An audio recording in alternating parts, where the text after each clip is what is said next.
So my Tell Somebody movement is to give strength to other survivors to tell their story so they can heal, because so many people try to suppress what happened to them and they don't know that by telling their story it heals them. So I just would like you to tell my viewers a little bit about your story. Okay. Well, my name is Phoenix White, and when I was younger, I was sexually abused, and I never really told anybody, but I ended up getting sick and I had to go to the hospital. And they told me that I actually had chlamydia at 9 years old. And I have no real recollection of what happened because people think that I just blocked it out. Oh, wow. I don't remember it. But we were taken and we were sent to foster homes. And I remember going to psychiatrists and they were pointing to different parts of this gingerbread type doll, asking, did your daddy touch your hair? Like they wanted to blame it on my father. And I remember they saying, did your daddy touch your hair? I was like, no, but I felt like there was always an attack on my life. So it was just trying to figure out that balance of who do I tell? Did it happen? Did it not happen? Because I think sometimes when you're a child, you might block some things out because either you don't think that they're bad or it's so traumatic that you just don't remember anything.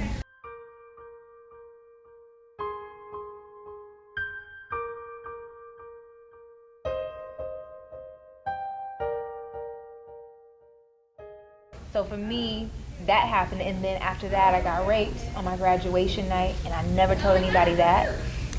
And I didn't tell anybody that because I felt like nobody would believe me, number one. All my family was at home.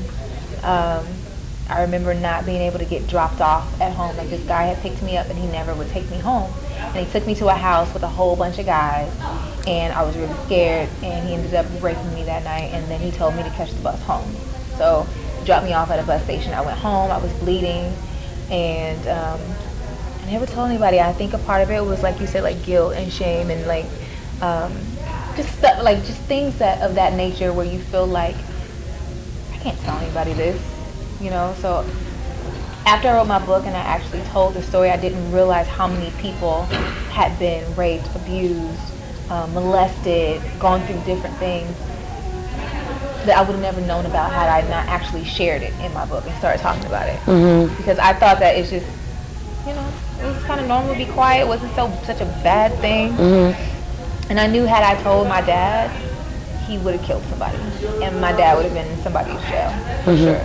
And I didn't want that to happen. I didn't want anybody to get hurt. Like, so you start feeling bad for the people who hurt you, yeah. Which is weird because we're not supposed to feel bad for the people that are hurting us, supposedly. But that's how I felt. I didn't want them to hurt him, you know. So, and I didn't even know the guy like that. But I think I carried that guilt and that shame and that secret. And once I actually let that secret go and I opened up that door, it freed me in such a way to where my power, my strength, my vitality, my security level, my joy, my attitude. Like I didn't know that it was suppressing so many different sides of me. That one little instance from a long time ago. Affecting all this. Affecting my whole years, life. When you start carrying secrets, they get heavier and heavier and heavier because they grow. They get bigger. Even though it's the same little secret, little seed, it grows because you're carrying, like those bags I had, you're just dragging it around, but nobody knows what it is. So that was my thing, and I think when I let it go, a power rose in me, and a boldness, like how you're fierce. You know what I'm saying? You're bold about it. You're straight up, like it just comes out so powerful. I think that everybody needs to decide to open up, share. You'd be surprised how many people are waiting to help you.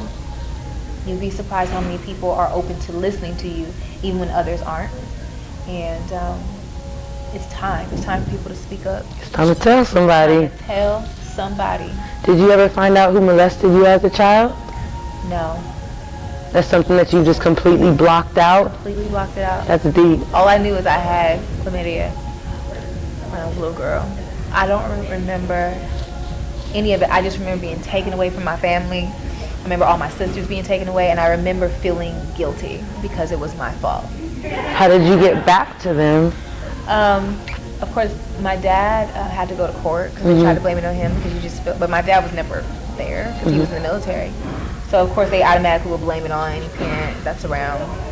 and I was the closest to my dad, but it wasn't my dad. My dad wouldn't even dry us off when we were younger. So I don't know. I literally have no recollection of that. And I remember going to court, my mom and dad going to court, and literally they said at the end of the court case, it was like the public against my parents, at the end of the court case, they couldn't even find the files anymore. Oh, wow. So I felt like it was just, since I was a little girl, an attack on my life to tear apart my family, my security level, to silence your voice, to make you, to dim your light, just because, you know, at the end of the day, we know how powerful you're going to be. You know, so sometimes it tries to shut you down. And I think that's what was trying to happen during that time. Yeah, and for those of you who don't know, this is Phoenix White, and she's been on TV. She's a producer. You can tell them everything that you do. The book that you wrote to empower others. I wrote a book called Redefining Strong, and I wrote that book out of obedience. And I just kept hearing to write this book, and what I found is that when I wrote the book and put it out, I thought it was just going to be, you know, it touches one person, but I found that people have found immense healing through that book, through my honesty, because it's brutal, raw honesty. I'm very vulnerable in the book, but I also teach people how to heal rather than just telling them to heal. I teach you how to do it, and I give you exercises and steps so that you can start growing and walking in your purpose and doing the work that it takes and knowing what that work actually is. So how can the people buy your book? You can buy my book on Amazon, iTunes, my website, barnesandnoble.com. You can get it pretty much anywhere online, for sure, or you can actually email me and I can send it to you. Or you can get it on Amazon. They have hard copies too. So support Phoenix White, because we just have to support each other. We have to be strong and just support each other. Support her. How incredible is that? That she is opening it up for people to have a voice. So actually use this platform to share with one another, to talk back and forth to the different survivors, because I'm sure you have a Facebook that you have different people that are talking back and forth. Connect. Everybody needs to hear from everybody. Like, you have a voice for a reason. Share your stories. Don't be afraid to speak up and tell somebody. And like Phoenix said, you'd be surprised how many people are willing to help you and who else has been through what you've been through and can tell you, and you can heal from that also. You just have to tell somebody to know. Tell somebody. Yes. Tell somebody. It is. Right. Be free. Oh, and you can also get these cool tattoos that she makes. Yeah, I have one right here too. They're cute. Inspirational tattoos. Lester got them. You know what? She makes inspirational tattoos, so get those. I have a new inspirational collection called Be by Phoenix White, and it is a vibration-raising inspirational tattoo collection that I created by myself to remind people of different things like being fearless, freedom, blessed, anything that you could think of that you need to kind of boost yourself and your vibration. That's what my tattoo art is, and they last about like 2 to 3 days. Oh, okay. So wear my Tell Somebody shirt and wear Phoenix's tattoos. I have one? Oh man, I left it. I'll get one from you, and I'll rock your shirt. Okay, sure. thank you. I appreciate that. I appreciate that. No problem. Tell somebody. Gotta tell somebody. Thank you. Tell somebody.